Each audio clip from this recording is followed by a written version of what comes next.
ఇప్పుడు చెప్తున్న ఈ టెక్నిక్ అనేది చాలా ఇంపార్టెంట్ టెక్నిక్. దీన్నే రివిజన్‌లో తారక మంత్రం అంటారు. సో, ఇంక మనం స్టార్ట్ చేసుకుందాం ఈ రివిజన్ తారక మంత్రాన్ని. యాక్చువల్లీ ఎవరైనా సరే క్లాస్ రూమ్‌లో ఆన్సర్స్ చెప్పేస్తారు. కానీ ఎగ్జామ్‌లో ఎవరైతే ఆన్సర్స్ చెప్తారో, ఎగ్జామ్‌లో ఎవరైతే రాస్తారో వాడే టాపర్ అవుతాడు. ఈ విషయం అందరికీ తెలుసు. కానీ ఎగ్జామ్ వరకు కూడా ఏదైనా ఇన్ఫర్మేషన్ గుర్తుంచుకోవాలంటే మనకు దగ్గర ఉన్న ఏకైక ఆప్షన్ రివిజన్. యెస్, ఈ ఒక్క రివిజన్ చేస్తే చాలు. అయితే రివిజన్ మెథడ్స్‌లో అన్నిటికన్నా బెస్ట్ మెథడ్ ఈరోజు చెప్తున్నా.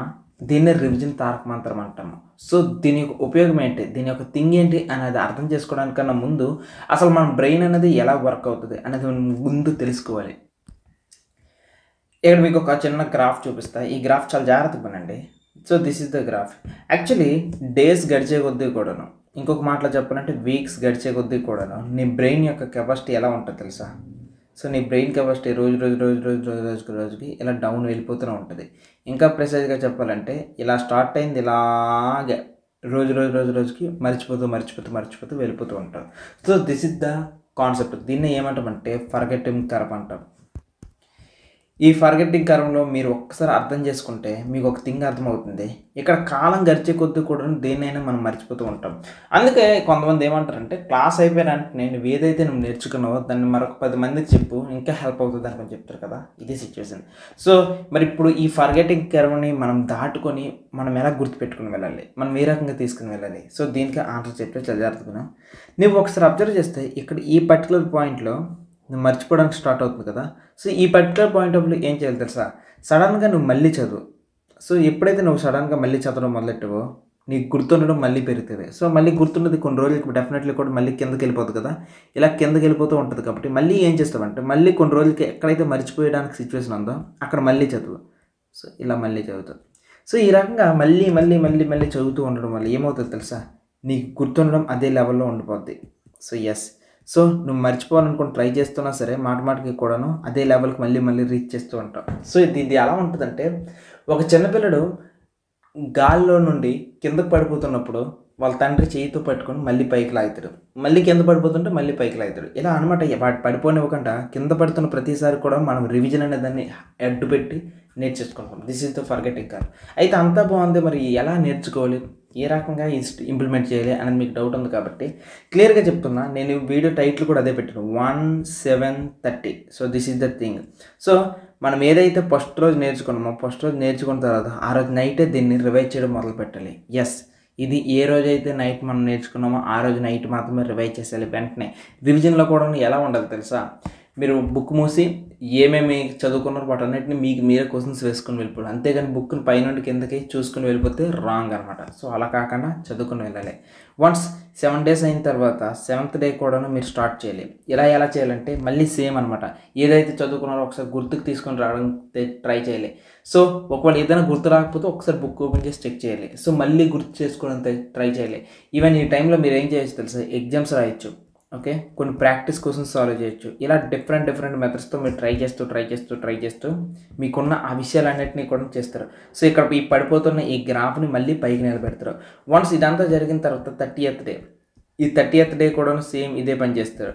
ఏదైతే కిందకు పడిపోతుందో అదే దాన్ని ఎగ్జామ్ పెట్టుకుంటారు, ప్రాక్టీస్ పెట్టుకుంటారు, అండ్ ఫస్ట్ నుండి ఒకసారి చదివేస్తారు. Once more reading. అయితే మీరు ఈ రకమైన చేస్తున్నప్పుడు ఏమవుతుందో తెలుసా? ఫస్ట్ రోజు చాలా కష్టంగా ఉంటుంది. కానీ at the same time 7th day 30th dayకి వచ్చినప్పటికి పేజెస్ అనేవి చాలా ఫాస్ట్గా మూవ్ అవుతూ ఉంటాయి. కానీ ఇక్కడ మెయిన్గా థింగ్ ఏంటంటే పేజెస్ మూవ్ చేయడం కాదు మన యొక్క టెక్నిక్. పేజెస్ మూవ్ చేయడం కాదు, క్వశ్చన్స్ అడుక్కోవడం, ఎగ్జామ్ చేసుకోవడం, గుర్తు తెచ్చుకోవడం, ఆ కాన్సెప్ట్ని ఓవరాల్గా అర్థం చేసుకుని దాన్ని మళ్ళీ రివైజ్ చేసుకునేటట్లుగా చేసుకోవాలి. This is the thing. అయితే ఇక్కడ ప్రాబ్లం ఏమవుతుందో తెలుసా? ఆ కన్సిస్టెంట్గా మనం ఎలా తీసుకుని వెళ్ళాలి అదే కదా పెద్ద డౌట్. సో, ఇక్కడ ప్రాబ్లం వచ్చింది దాన్ని మాటకి ఎలాగ తిరిగి చదవాలి అనేది. కాబట్టి ఇక్కడ ఈ కన్సిస్టెన్సీకి మీరు చేయాల్సినవి ఏంటో తెలుసా?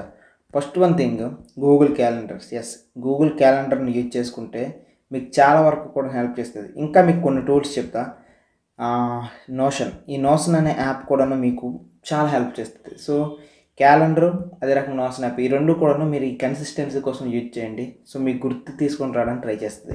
వన్స్ ఈ రివిజన్లో మీరు చేసేదానికి ఇంకొక ఇంపార్టెంట్ థింగ్, ఎగ్జామ్స్ మధ్యలో మీరు చేయాల్సింది యాక్టివ్ రీకాల్. అంటే మీరు ఏదైతే చదువుకున్నారో బుక్ చూడకుండా మొత్తాన్ని కూడా గుర్తు తీసుకొని రావడానికి ట్రై చేస్తారు. కష్టంగానే ఉంటుంది కానీ ట్రై చేస్తారు. నేను చెప్తున్నా చూడండి, 10 సార్లు మన బుక్ని పేజెస్ని అలా తిప్పడం కంటే 2 టైమ్స్ యాక్టివ్ రీకాల్ చేయడం చాలా ఇంపార్టెంట్. ఎక్కడ వరకు గుర్తుండిపోద్ది. ఆ తర్వాత ప్రాక్టీస్ క్వశ్చన్స్ మనం సాల్వ్ చేయాలి. వన్స్ ప్రాక్టీస్ క్వశ్చన్స్ సాల్వ్ చేస్తే బ్రెయిన్ ఇంకా ఇబ్బంది పడుతూ ఉంటుంది, ఇంకా సూపర్గా ఉంటుంది. అండ్ మూడో థింగ్, ఎవరికైనా ఫ్రెండ్స్కి చెప్పడం. ఇలా ఈ రోజుల్లో మనం చెప్తే ఇంకా సూపర్ ఉంటుంది. సో ఇదంతా కూడాను ఈ 3 టైప్స్ ఆఫ్ రివిజన్స్లో మనం చేస్తున్న మేజర్ టాస్క్స్. సో ఈ మొత్తం ప్రాసెస్లో మీకు ఏం అర్థమవుతుందంటే, మన బ్రెయిన్లో న్యూరాన్స్ ఉంటాయి కదా, this is the neurons and this is another neurons. So ప్రతి కొత్త ఇన్ఫర్మేషన్ వచ్చినప్పుడు ఈ 2 న్యూరాన్స్ ఏం చేస్తాయి తెలుసా, ఆ ఇన్ఫర్మేషన్ అంతటినీ కూడా గుర్తు తెచ్చుకోవడానికి ట్రై చేస్తూ ఉంటాయి.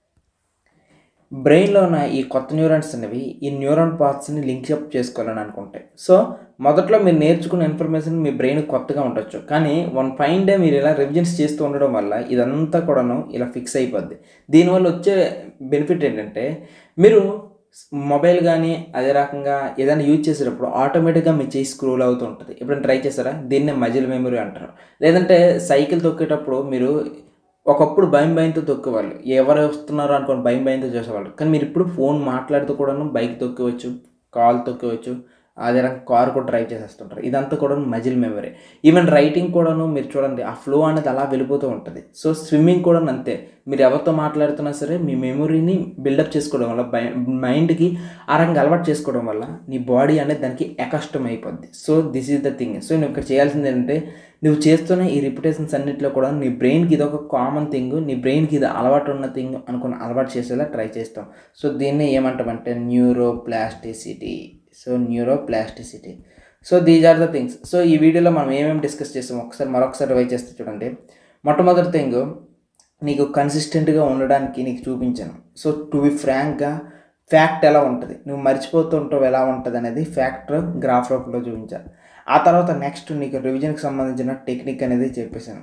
ఆ తర్వాత మూడో థింగ్, నీకు ఏవైతే యాప్స్ ఉన్నాయో ఆ యాప్స్ చెప్పాం.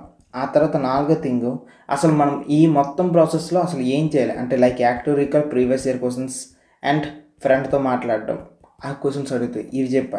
అండ్ లాస్ట్గా ఫిఫ్త్ థింగ్ చూసుకున్నట్లయితే, నేను న్యూరాన్స్ని ఈ ప్రాసెస్లో ఏం జరుగుతుంది అనేది సైంటిఫిక్గా ప్రూఫ్ ఇచ్చా. So these are the things నేను నీకు చెప్తుంది. ఓకేనా?